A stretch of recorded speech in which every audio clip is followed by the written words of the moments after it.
করলে কেন বিয়েতে হরিপালের মেয়ের গায়ে হাত করলো কেন আমাদের হরিপালের মেয়েকে ধর্ষণ করতে কাটতে নরেন্দ্র মোদী জবাব তোমায় দিতেই হবে। তাই তো বলি লড়াই লড়াই লড়াই চাই, তাই তো বলি লড়াই লড়াই লড়াই চাই। এই আজকের এই অত্যাচার কাটতে বিএসএফ অত্যাচার করছো কেন কাটতে নরেন্দ্র মোদী এই বিএসএফ এই অত্যাচার করছো কাটতে নরেন্দ্র মোদী এই বিএসএফ এর এই অত্যাচার মানছিনা মানবো না, এই সিআইএসএফ এর এই অত্যাচার মানছিনা মানবো না।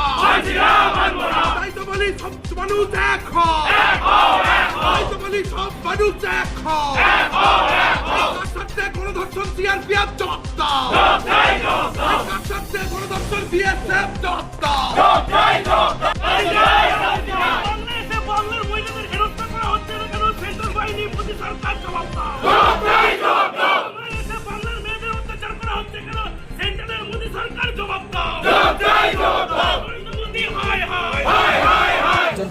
আজকে সন্ধেবেলা আমাদের বন্দিপুর গ্রাম পঞ্চায়েতের একটি মেয়ে, সে পড়ে বাড়ি ফিরছিল।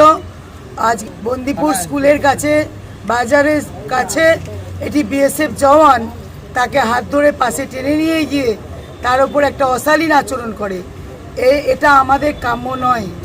এই বিএসএফ জওয়ান কিংবা সিআরপিএফ জওয়ানদের কাছ থেকে এটা আমরা প্রত্যাশা করি না। আমরা বাংলার মানুষ কিংবা বাংলার মেয়েরা, বাংলা অত্যন্ত শান্ত এলাকা, শান্তশিষ্ট এলাকা এবং বাংলার মাথার উপর আছেন মমতা বন্দ্যোপাধ্যায়।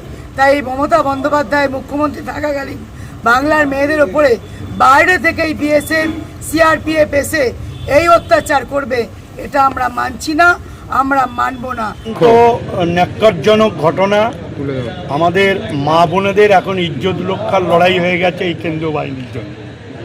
আজকে সন্ধ্যাবেলায় হরিপাল থানার বন্দিপুর গার্লস স্কুলের একটি ছাত্রী বাজার থেকে যখন পড়ে ফিরছিল, বাজার থেকে 1 কিলোমিটার দূরে লালপুর বটতলার অন্ধকার ঝোপের কাছে এনে তাকে ধরে টানাটানি করে এবং তার ইজ্জত নেওয়ার চেষ্টা করে। ক্লাস 7-এর 13 বছর বয়স।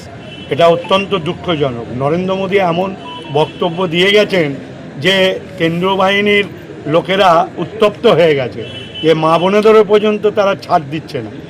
এর আমরা তীব্র প্রতিবাদ করছি এবং আমরা থানায় এসেছিলাম পরিবারের লোকজনকে নিয়ে।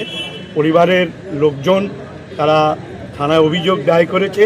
পস্কো আইনের যে ভারতীয় ন্যায় সংঘের আইনের যে 3টি ধাপ রয়েছে, সেই 3টি ধাপই ধারা প্রয়োগ করেছে। কারণ আমরা প্রতিবাদ দাবি ছিল যে তারা যেন কঠোরতম শাস্তি পান। আমি আশা রাখবো যে কাস্টডি ট্রায়ালের মধ্য দিয়েই যেন বিচার পর্ব শেষ করে। পুলিশ এই দাবি মেনেছে এবং হরিপালের আজকের এই ঘটনার প্রতিবাদ জানিয়ে হাজার হাজার মানুষ এখানে উপস্থিত হয়েছিল। যেহেতু কেস স্টার্ট হয়েছে সেহেতু আমরা পুলিশের ওপর আস্থা রেখে এবং তার সাজা চূড়ান্ততম সাজা হোক, মেয়ের পরিবার তারা বিচার পাক, পুলিশ এটা মেনে নিয়েছে।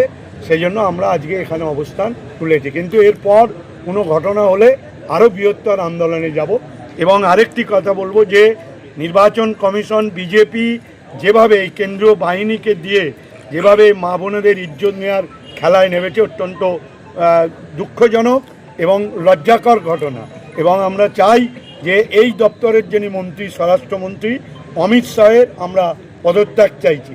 কেন অমিত শাহের নাতনির বয়সী এবং যিনি করেছেন তিনি ছেলের বয়সী, অর্থাৎ তার অন্তত উচিত পদত্যাগ করা এই ঘটনা, যেহেতু সে এই ডিপার্টমেন্টের তিনি মন্ত্রী। আর আমরা এর তীব্র প্রতিবাদ করব। সাথে সাথে বাংলার মায়েদের বলবো কেন্দ্রীয় বাহিনী যতক্ষণ থাকবে ততক্ষণ একটু সাবধানে চলাফেরা করতে। এই রকম ঘটনা হলে যেন মা বোনেরা রাস্তায় না হবে। বলছি দাদা, এই ঘটনাটা যে হলো কিভাবে প্রকাশ্যে এলো বা লোক কিভাবে বুঝতে পারলো? দেখুন, মেয়েটির অত্যন্ত বুদ্ধিমত্তার তৎপরতার জন্য তার সাথে আরেকটি মেয়ে ছিল সহপাঠী, চিৎকার চেঁচামেচিতে গ্রামবাসীর কাছে ধরা পড়ে এবং পুরো মদ্যপ অবস্থায় ছিল। একজনই ছিল না একাধিক কেউ ছিল? একজনই। বিএসএফ তো পরিচয় জানা গেছে? পরিচয় পুলিশ জানার চেষ্টা করছে, ওদের আধিকারিকদের সাথে যোগাযোগ করছে।